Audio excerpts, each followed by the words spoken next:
বিএনপির মহাসচিব মির্জা ফখরুল ইসলাম আলমগীরের নেতৃত্বে ৫ সদস্যের প্রতিনিধি দল অন্তর্বর্তী সরকারের জুলাই ঘোষণাপত্র পাঠ অনুষ্ঠানে যাবেন। আজ মঙ্গলবার ৫ আগস্ট মানিক মিয়া এভিনিউতে ঘোষণাপত্র অনুষ্ঠানে আয়োজন করছে সরকার। অনুষ্ঠানে আমন্ত্রণ পেয়ে অংশ নেবেন তারা। বিএনপির মিডিয়া সেলের সদস্য সাইকুল কবির খান জানান, মহাসচিব মির্জা ফখরুল ইসলাম আলমগীরের নেতৃত্বে ৫ সদস্যের দল অংশ নেবে। দলের বাকিরা হলেন বিএনপির স্থায়ী কমিটির সদস্য মির্জা আব্বাস, ডক্টর আব্দুল মঈন খান, নজরুল ইসলাম খান ও সালাউদ্দিন আহমেদ। গতকাল সোমবার গুলশানের চেয়ারপারসনের অফিসে বিএনপির স্থায়ী কমিটির বৈঠকে এ সিদ্ধান্ত নেওয়া হয়।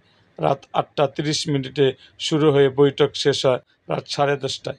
এতে সভাপতিত্ব করেন দলের ভারপ্রাপ্ত চেয়ারম্যান তারেক রহমান। এরকম আরও ভিডিও পেতে এবং রাজনৈতিক অঙ্গনের নানা ঘটনা ও ইতিহাস জানতে আমাদের মুক্তাগাছার ইতিহাস মিডিয়া ইউটিউব চ্যানেলটি সাবস্ক্রাইব করুন এবং পাশে থাকা বেল আইকনটি বাজিয়ে দিন।